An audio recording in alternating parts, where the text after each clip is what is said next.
Hello guys, how we doing? So recently I was lucky enough to travel to Hope for Food in Bournemouth to chat to operations manager Mary about the work that they do and gain a bit more of an insight into the role they play in the community. So I turned up on a Tuesday just after a very busy service. There were still about 20 people in the queue waiting for food aid. It was hard to wade through the people and find Mary and pull her aside because she was very busy, but I was able to do that. And I was very lucky to speak to her and have a good chat about the kind of work she does. So I asked her about 10 questions and I'm going to show you guys the interview with her now. So hopefully you can also gain a bit of an insight into the work that Hope for Food do. Okay, so what is it that Hope for Food does? What's the purpose of the company? We don't employ anybody, everybody's a volunteer. Yeah. And our purpose is to make sure that people, however many people we can manage to feed, do actually get some food on a regular basis. Of course. So we do this in two ways. We run community meals, previously called soup kitchens, Sure. twice a week, in collaboration with other charities in the Bournemouth area. Okay. So that the homeless or those who are rough sleeping or vulnerably housed, they can get hot food every day of the week somewhere. Amazing. We do 2 days of that. Sure. Okay. And then what is a growing side of what we do is to provide food parcels for struggling families. Okay. So as you can imagine, with the situation the way it is at the moment, that side of things are growing. Yeah. We've seen quite an increase already this year, and we're providing nearly 150 food parcels for families. Wow. We are not feeding them for a week. We are providing a basic food parcel so that they've got something in their cupboard, something that they can feed their children with largely. Oh, lovely. All of these people are referred to us, so nobody can walk through the door and ask for food. Who refers them to So most of the referrals come through schools, Okay. because the pastoral support workers there identify the families that are struggling, and they can then send us in the numbers and say we need so many this week. Okay. So the van that you've just seen arriving, that has gone out with 41 parcels Wow. for families today. That's incredible. So that's how most of our parcels go. Sure. So we're working with probably at the moment 9 or 10 different schools, and providing food parcels for them. Of course. In addition to that, we do get people who come to the unit. We get referrals from social workers, health visitors, GPs, probation officers, you name it, all sorts of people can refer to us. But it has to be a proper referral from a professional agency of some sort. Yes, of course. And then they can come and pick up their food parcel. And most of it, what's in the food parcel, is tins and packets because we can't necessarily store it. Yeah, exactly. So it's long life stuff, but we do actually, we are in a position to provide them with fresh food. The company just round the corner, Country Fair, is providing us with some fresh vegetables and fruit each week. Cool. So we're able to do that, and we also get surplus food from supermarkets. Okay. So not the trolleys where people put in their odd tins and packets. We don't get any of that. Okay. What we get is the things that they can't sell during the day. So we have a team of people who go into supermarkets at closing time, and that supermarket will then give us crates of whatever they haven't managed to sell, most of which then is chilled, fresh stuff, that sort of thing. That we get at the end of the day. Good. Very comprehensive. So it's a big operation. Okay, it is, and I'll show you the inside because that'd be great. Food is not the only thing that we do. Sure. We also, if people go down to the soup kitchen, to the community meal, then they can collect clothes, toiletries, bedding. We can do tents occasionally, anything that somebody who is rough sleeping might need, or other things that people who are vulnerably housed can actually use to help them eat or look after themselves. If they've got a room somewhere, some of them will have a room in a hostel, then if they want a little bit of bedding or something like that, we can provide that as well.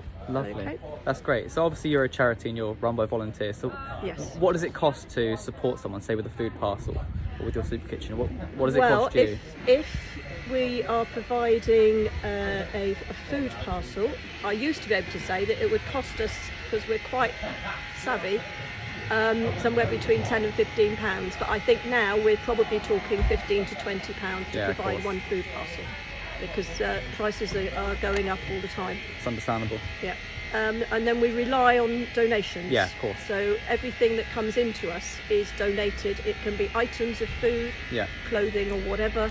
And obviously we take financial donations. Of course. Because that means that we are able to shop for the things that we're short of. 100%. Okay. Lovely. So what is do you have a main audience?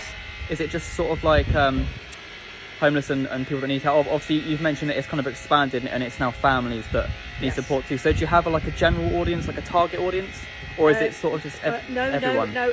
Anybody who needs help, of course. food wise or whatever, we would try to help. Lovely. Yeah. Is there anyone else in Bournemouth or like the local area that's doing what you do? There are a lot of charities in Bournemouth, and we have a homeless collaborative group, which has got a lot of different charities in. And I suppose what we do is only slightly different, because a lot of them are in a position to provide accommodation, preparatory stuff for work.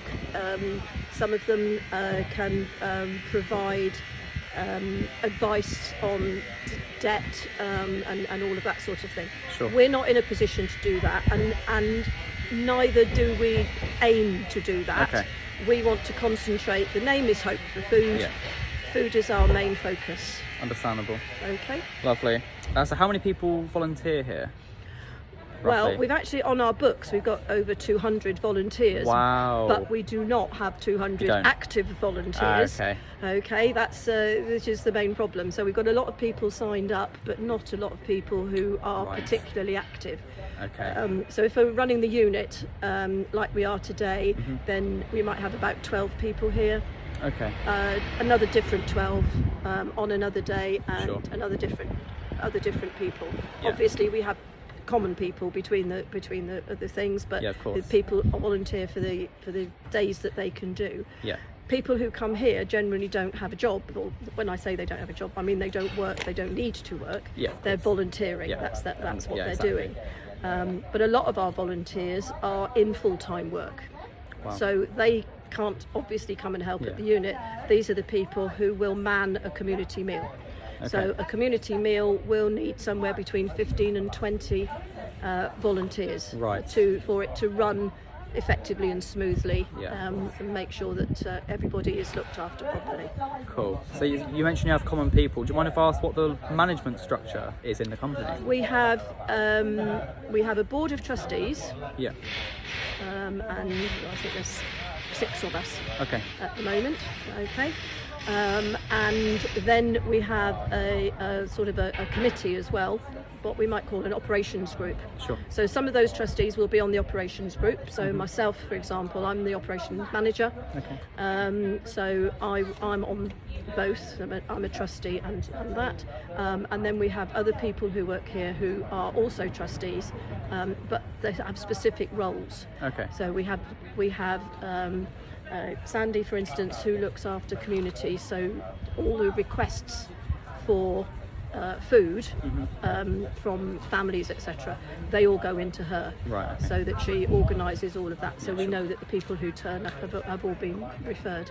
Good. And then we've got a publicity officer, we've got somebody looking after donations, we've got somebody who does the collections team, somebody who coordinates that, so we have those people as well. So altogether, I would say, in addition to we have a treasurer, obviously, to look after the money, of course. That's the important bit. Mustn't forget her. So I would say probably there are about 10 or 12 people who are, sort of doing different roles within the charity.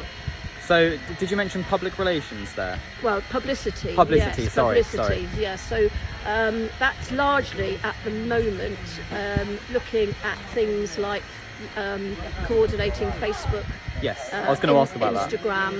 that. We've got presence on LinkedIn, Nice. because obviously what we want to do is to try and get more companies involved. Yeah, of course.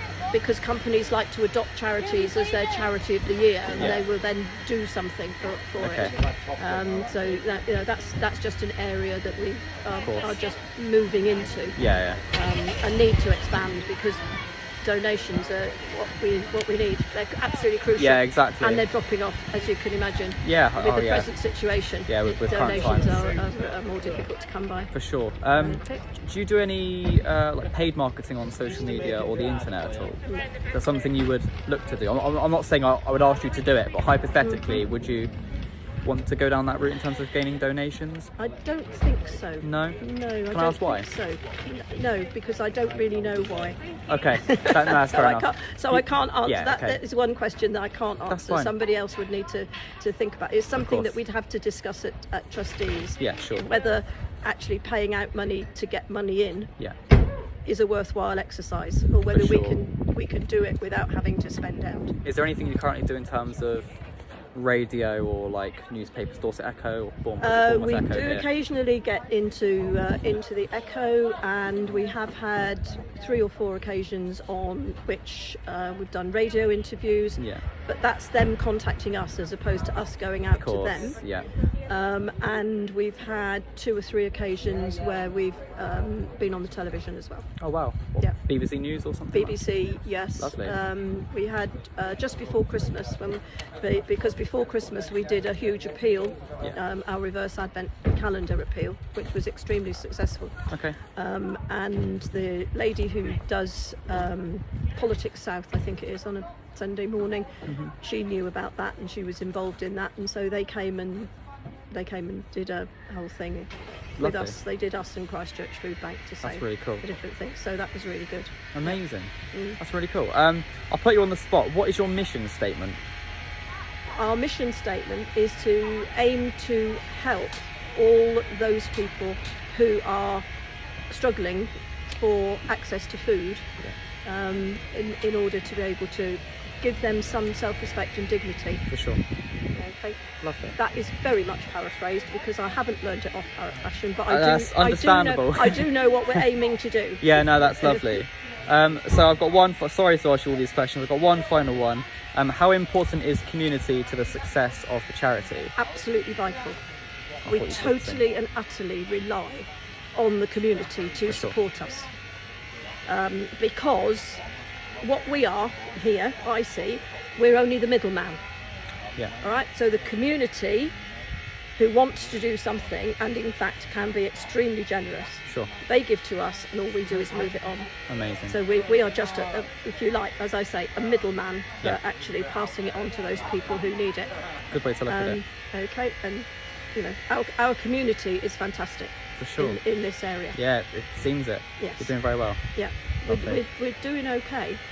You seem to be. Yeah, we're doing okay. Very busy here. If you come and ask me in 6 months, I might be a bit more about it, but just at the moment we're doing okay. It seems to be good. I sort of turned up and well, everything was going on. A lot of these cars are volunteers. Yeah.